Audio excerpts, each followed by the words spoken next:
welcome. In this video I'm going to walk you through how to download songs from YouTube Music. First thing, just open up your YouTube Music app, and then you type in the song you want to download on the top search bar. You sound download the song I Feel Good. Here's the song, and you tap on the three dots at the top right corner of the name, and then you tap on download. Now you can download your favorite song plus more with premium, so you must actually be a premium user before you can download songs from YouTube Music. But then you can easily sign up for the free month one, but you must be at least 18 years and above to be able to do this, and there's no refund for partial billing period. So tap on get free month.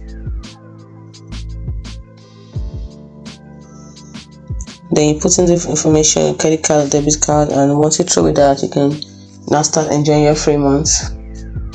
After, of course, answering some few questions, filling some forms, then you get your free month, and then you can now download the song. It's as simple as that. Hope you found this video helpful. If you did, like and subscribe to the channel for more. Thanks.